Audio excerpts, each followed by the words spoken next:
Welcome to another episode of the Secular Buddhism Podcast. This is episode number 159. I am your host, Noah Rochetta, and today I'm going to talk about when things fall apart. As always, keep in mind you don't need to use what you learned from Buddhism to be a Buddhist. You can use what you learned to simply be a better whatever you already are.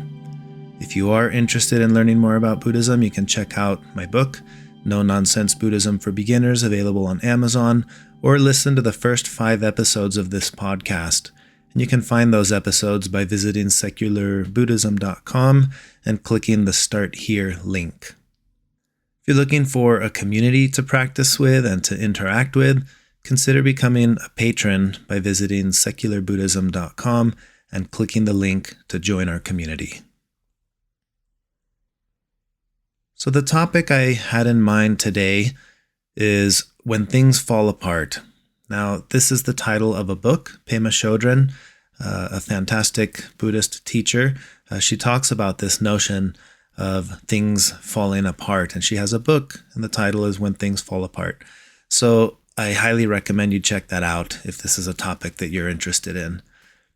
I think a really good description of the nature of reality is the understanding that things come together and things fall apart. Pema Chodron talks about this in her book, but I think at the core of the Buddha's awakening was this deep realization of this truth, that things come together and that things fall apart, and that is the nature of reality. When we learn to see through the lens of impermanence and through the lens of interdependence, I think we start to see and to understand this deep truth, that things are because other things are, and things aren't going to remain. Things that are will no longer be, and things that aren't will come into existence. And again, it's the essence of seeing that things come together and things fall apart, and all things inter-are. And I think that is a very skillful, wise way of seeing reality. Now, I've mentioned in a previous podcast, one of the meditative techniques that I've adopted into my daily practice for meditation is what I like to call dishwashing meditation. And this process started several years ago when I realized I really don't like having to do the dishes. So I took it upon myself to change the relationship that I have with doing the dishes. And now that's become one of the key tasks that I perform in our in the way that we take care of the house. I take out the trash, I mop the floors, different tasks, right? And one of the ones that's generally my responsibility is washing the dishes. And as I was washing the dishes a couple days ago, I finished washing the last of the dishes, put everything away, and then turned around and realized I had forgotten a few dishes that were still on the table. And there was this sense of, are you serious? I have to do more dishes? And it was like I could hear a voice inside telling me, well, what did you think? That once you were done, you'll never have to do dishes again? But I think somewhere there was this thought that, if I can finally just finish the dishes, then I don't have to worry about it anymore. Well, yeah, that may be true for a time, but before you know it, it's time to do the dishes again. And I had this thought of correlating this feeling of wanting to not have to do the dishes with going around thinking that things won't fall apart in life. And going around thinking that way is a lot like going around and thinking that once I clean the dishes, I won't have to do this again. But the nature of reality is that if you're going to eat and cook, you're going to use dishes and you'll have to clean them and then you'll get them dirty. And I think Buddhist wisdom, when it comes to this overall notion, dealing with difficulties, it's opposite of what a lot of us grew up with. We tend to want to do the thing that we need to do so we can be done and then not worry about doing it again. And then, okay, now I have to do it again. But we don't have this fluid interplay with the phases of doing it and then not doing it, or when things fall apart and not fall apart. So instead of running from difficulties and running from things like pain or sorrow or sadness, the Buddhist approach is to move toward the painful situations and to become more intimate with them. So that begs the question, what does it mean to be intimate with going through a difficulty? Well, I like to think, when intimacy is when your guard is down. It's when you're willing to be vulnerable. The defenses are not there. And it's a lot like the story, the Buddhist story of the sticky hair monster, where the prince, everyone who fights this sticky hair monster loses. And then this prince comes in to fight and realizes he's not going to fight it. Instead, he sits down, talks to it, gets to know the sticky hair monster, and they develop a relationship. And once they are friends, because he's no longer experiencing animosity towards the sticky hair monster, then he's able to get past him and go to where he needed to go to on that path. I think there's a profound lesson in that story that correlates to what I'm talking about here, which is when we experience these sticky hair monster emotions like sorrow, like pain, we want to fight it. I don't want to feel this. I'm going to do whatever I can to fight this. I'm going to distract myself. I just don't want this thing here in my mind or in my heart. And this approach is saying, no, let's get intimate with this thing and get to know it. Let's sit down. Let's talk.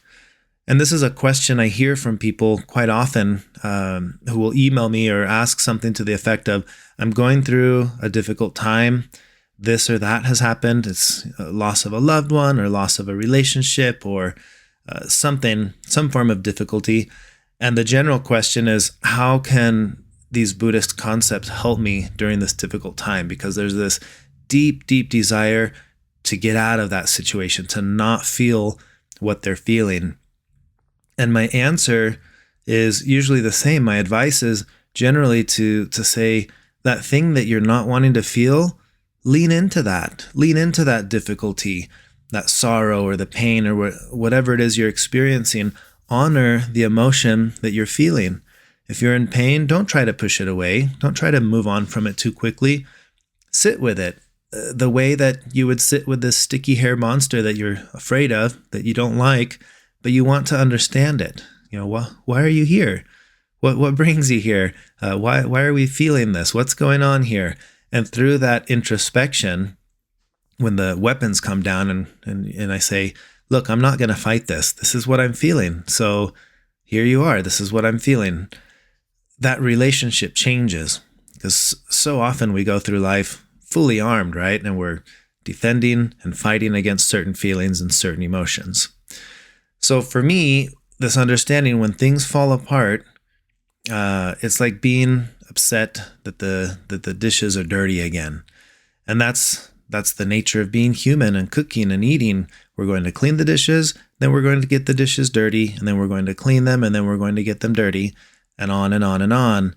And for me, that's the essence of this teaching, that things come together and things fall apart. And that's what you can expect from life. And there will be phases and stages of things coming together and phases and stages of things falling apart. And I'm sure you can look back and see this in your own life. I've looked back recently, and in the last year, I've seen very clearly these instances of things falling apart and things coming together, and beautiful, fun experiences and really difficult, sorrowful experiences. Within the last 6 months alone, I've had the loss of my good friend, Dustin, the loss of my dad to cancer. I took a spill on my one wheel and separated my shoulder and suddenly was not able to fly. And then after about 4 weeks of physical therapy and work, I was able to take my mom up for her first tandem flight when our family was in Moab. And I flew with all of my kids, and that was a very real high, a moment of things coming together, followed by a moment of things falling apart. Our community where I live, we last weekend experienced a pretty tragic loss. One of the high schoolers in our town was in a car crash and it killed him. And the very next morning, a family from the school was driving down to a rodeo event, and they were in a car crash. And the mom, who was one of our school bus drivers, passed away in the accident. Her husband broke his back, and he's in critical condition. He's another one of the school bus drivers. And their son also broke his back. And You can imagine the heartache from the community. We're a small town. We all know each other. And these two bus drivers were my coworkers from when I used to drive the school bus. And it's just moments of difficulty and pain and sorrow. It's a moment of things falling apart. 1 or 2 weeks, a few days after that accident, I received a call, and there's the news that I was asked to take over the role of president of the United States Powered Paragliding Association. And then suddenly it's a moment of things coming together and the excitement of what that entails. And yeah, it's been quite a roller coaster, but that's life, right? That's things coming together, things falling apart, and then things come together, and then things fall apart. And that process goes on and on and on. And what we don't know is what's up right ahead. What's up ahead, what's right around the corner. We don't know what Tetris piece is about to fall into our game. And accepting this reality of uncertainty is exactly what we mean by the Buddhist concept of being groundless, of having nothing firm to stand on. The firm ground becomes our ability to be comfortable with uncertainty and to be mindfully present of the here and now. So it's like, again, equating this to the game of Tetris, it's like, I'm playing the piece that's here. This is the piece that I have.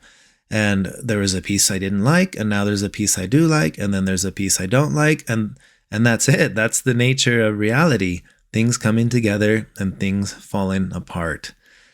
So what do we do with all this? How does this understanding affect our day-to-day lives as we strive to be more mindful and to be more present in how we go about being alive?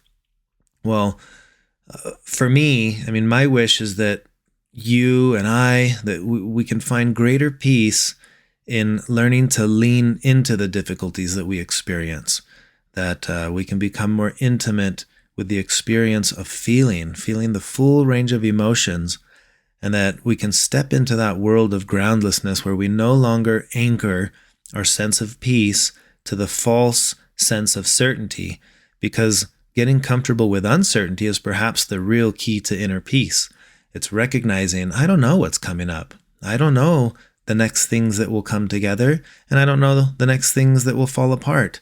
But what I do know is that spending a considerable amount of my life and energy and time thinking that I need to chase after ensuring that things come together, and I need to strive really hard to ensure things don't fall apart, that's not the way.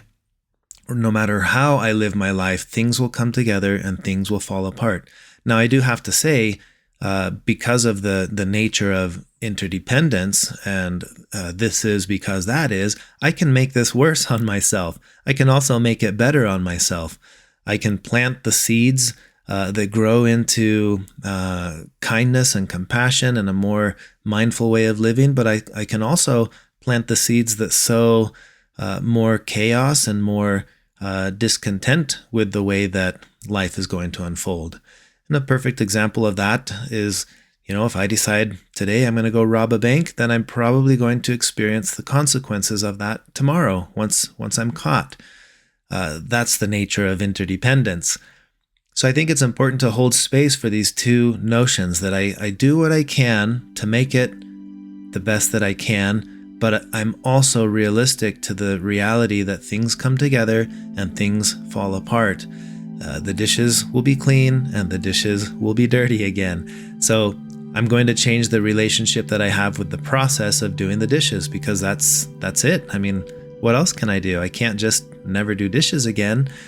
And that to me is a pretty profound lesson. So I wanted to tie these ideas together in this one overall notion that things come together and things fall apart. And what do we do when things fall apart? All right. Well, those are the thoughts I wanted to share with you. That's all I have for this podcast episode. But as always, I look forward to sharing more thoughts in another episode later. Thank you for taking the time to listen. Until next time.